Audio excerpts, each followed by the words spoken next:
Assalamualaikum warahmatullahi wabarakatuh. Pada kali ini kita akan bahas tentang kisi-kisi PSAS 2 PAIBP kelas 2 Kecamatan Margorejo tahun ajaran 2025-2026. Yang pertama, soal nomor 1. Peserta didik dapat mengetahui urutan surah Al-Falaq dalam Al-Quran. Berarti anak-anak harus mengetahui ya, Al-Falaq itu di Al-Quran itu berada di urutan ke-113. Jadi hampir terakhir ya, itu berada di urutan setelah surah Al-Ikhlas dan sebelum surah An-Nas. Jadi di antara surah Al-Ikhlas dan surah An-Nas. Soal yang nomor 2 ini kisi-kisinya sama dengan nomor 36. Jadi peserta didik dapat membaca surah Al-Falaq. Jadi di sini anak-anak harus dapat menghafal ya Al-Falaq dan urutan ayatnya. Misalnya ayat pertama, berarti bacanya apa? Qul a'udzu birabbil falaq. Nah, ditanyakan ayat kedua ya selanjutnya. Min syarri ma khalaq sampai ayat yang terakhir seperti itu. Soal nomor 3. Peserta ini dapat mengetahui arti ayat dari potongan surah Al-Kautsar. Jadi di sini diambil yang inti-inti saja. Yang pertama itu Al-Kautsar, yang berarti nikmat yang banyak.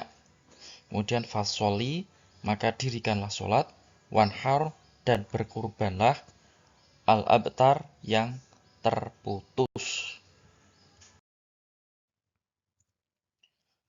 Soal nomor 4, dapat melanjutkan potongan ayat dari surah Al-Kautsar. Nah, berarti di sini hanya ada 3 ayat. Anak-anak tinggal melanjutkan. Misalnya, fasholli li rabbika titik-titik, berarti lanjutnya wanhar. Nah, seperti itu ya. Soal nomor 5, mengidentifikasi pesan pokok dalam surah Al-Kautsar. Dalam Al-Kautsar ini pesan pokoknya ada 3. Yang pertama itu Allah memberi nikmat yang banyak kepada Nabi Muhammad dan umatnya. Terus kemudian perintah sholat dan berkurban. Ini sebagai wujud rasa syukur kita kepada Allah. Selanjutnya, orang yang membenci Rasulullah akan terputus rahmat dan kebaikannya. Soal nomor 6, dapat menjelaskan tentang malaikat. Nah, di sini malaikat ini merupakan makhluk atau ciptaan Allah yang diciptakan dari nur atau cahaya. Dia selalu taat dan patuh kepada perintah Allah. Ya, karena dia tidak memiliki hawa nafsu, hanya diberi akal pikiran saja, dan termasuk makhluk goib, berarti tidak nampak. Soal nomor 7, mengetahui tentang iman kepada malaikat. Ya, iman kepada malaikat ini termasuk rukun iman yang kedua, artinya percaya adanya malaikat-malaikat Allah, bahwa malaikat-malaikat ini merupakan ciptaan Allah dan selalu taat dan patuh kepada perintah Allah. Soal nomor 8 ini sama dengan 28, intinya mengetahui tugas-tugas malaikat. Nah, di sini ada 10 nama malaikat. Anak-anak harus dapat menghafalkan ya tugas-tugas dari malaikat-malaikat tersebut. Yang paling atas Jibril. Nah, ini merupakan disebut sebagai pemimpin ya, pemimpin dari para malaikat tadi. Dan menyampaikan wahyu, Mikael menurunkan atau membagikan rezeki, Israfil meniup sangkakala, Israel mencabut nyawa, Munkar Nakir ini sama ya, menanyai di alam kubur, Rokib mencatat amal baik, Atet mencatat amal buruk atau amal jahat, Ridwan menjaga surga, dan Malek ini menjaga pintu neraka.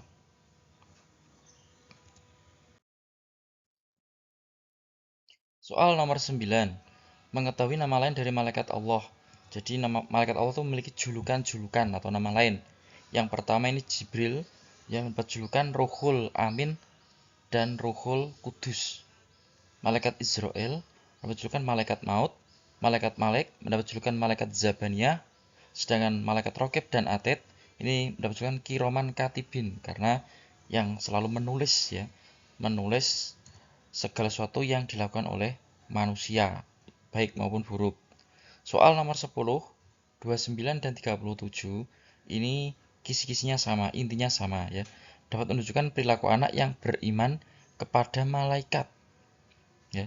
Jadi di sini yang penting ya, selalu berbuat baik karena segala perbuatan ada yang mencatat.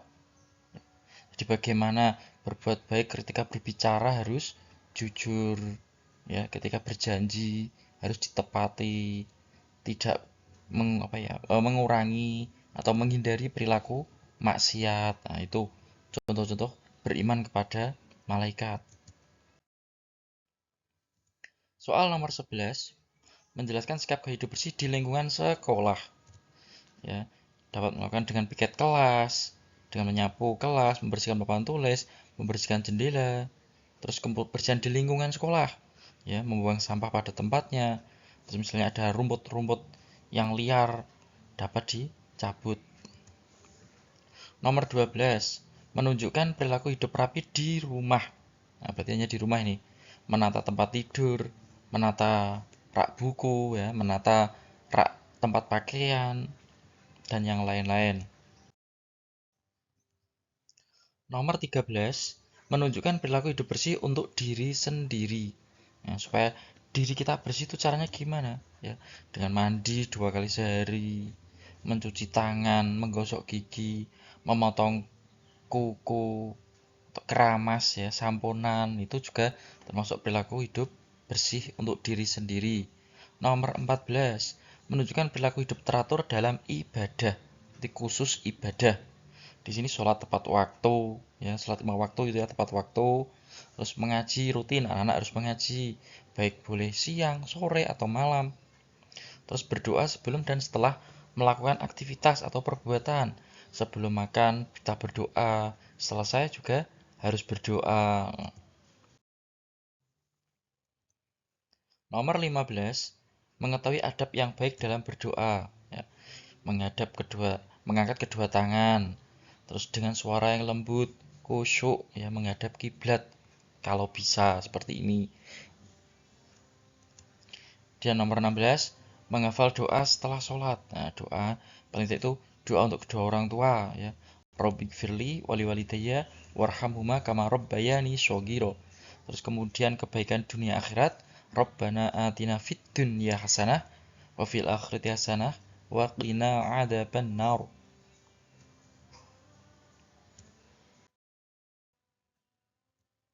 Nomor 17, mengetahui arti dari zikir.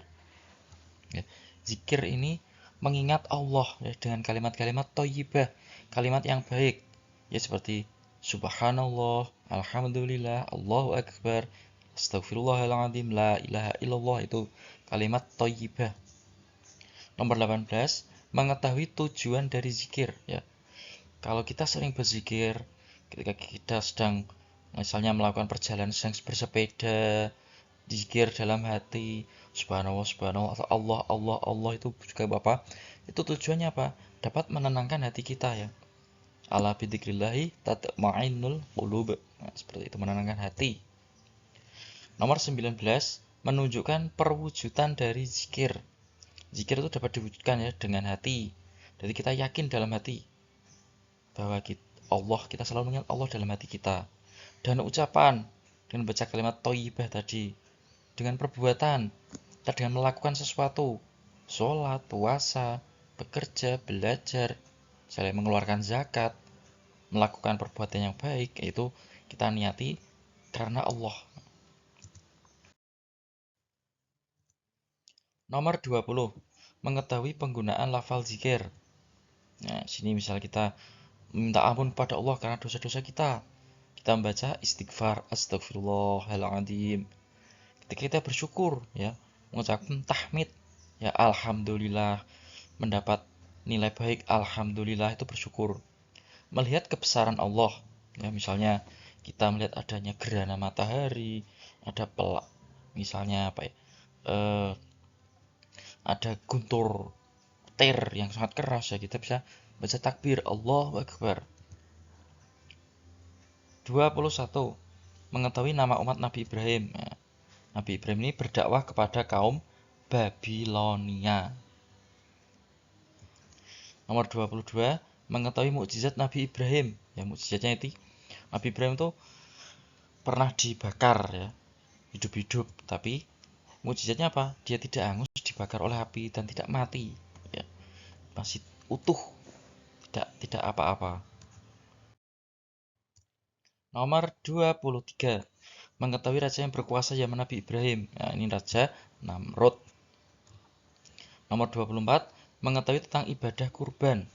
Nah, ibadah kurban ini merupakan berawal dari kisah Nabi Ibrahim yang mendapat mimpi ya, mendapat perintah dari Allah untuk menyembelih anaknya yang bernama Ismail. Ya, dan ini dilakukan pada tanggal 10 Zulhijjah ya. Kalau sekarang bertepatan dengan hari raya Idul Adha. Nomor 25, mengetahui keteladanan Nabi Ibrahim ya. Namanya mengorbankan anaknya berarti rela berkorban dan dengan ikhlas serta pantang menyerah dalam berdakwah. Nomor 26, mengetahui pesan pokok surah Al-Falaq. Nah, ini kita diperintahkan dalam Al-Falaq ini berlindung kepada ya, kepada Allah dari apa? Dari kejahatan makhluk atau kejahatan ciptaan Allah, kejahatan malam, kejahatan tukang sihir, dan kejahatan dari orang-orang yang hasad. Nomor 27, mengetahui tentang gunnah. Gunnah ini merupakan ada nun atau mim yang bertasydid ya. Tasydid itu seperti huruf V itu. Ya, dan nun kok ada atasnya ada huruf V seperti huruf V atau mim, berarti itu bacanya gunnah. Cara bacanya harus dengung.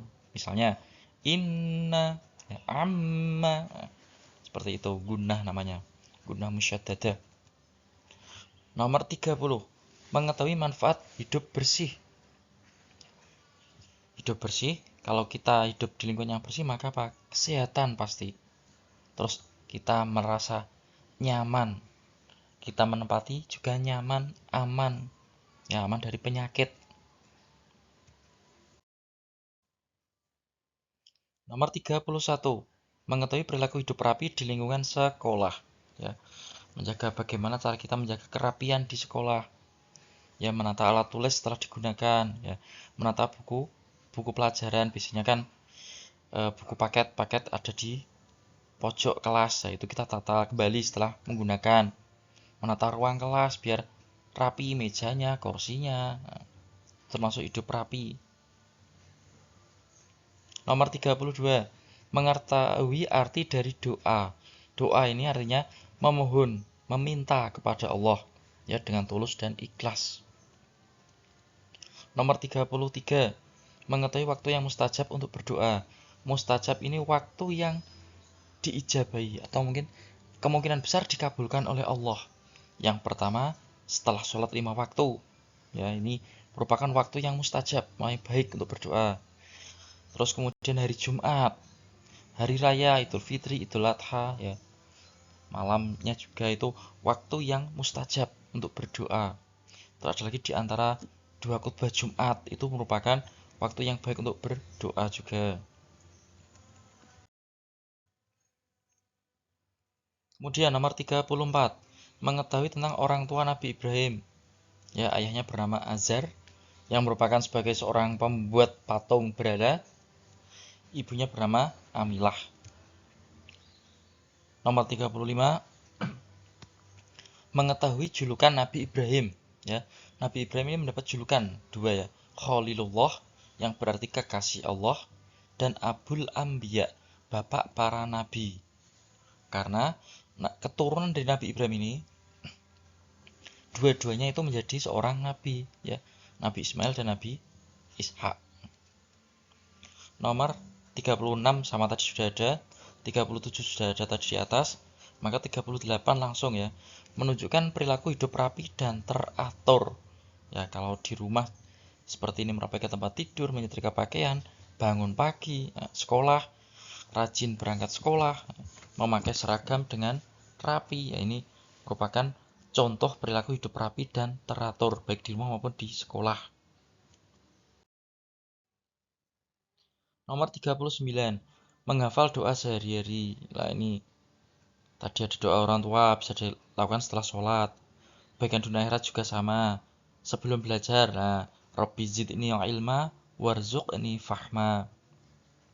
Bisa nanti doa setelah belajar misalnya alhamdulillahirabbil alamin bisa. Nomor 40, mengetahui keluarga Nabi Ibrahim dan keturunannya. Nabi Ibrahim ini memiliki 2 istri. Ya, istri yang pertama itu Siti Hajar yang memiliki anak bernama Ismail, dan istri yang kedua itu bernama Siti Sarah dan memiliki anak yang bernama Ishak. Dan dua-duanya ini menjadi nabi. Ya, demikian penjelasan singkat. Semoga bermanfaat. Assalamualaikum warahmatullahi wabarakatuh.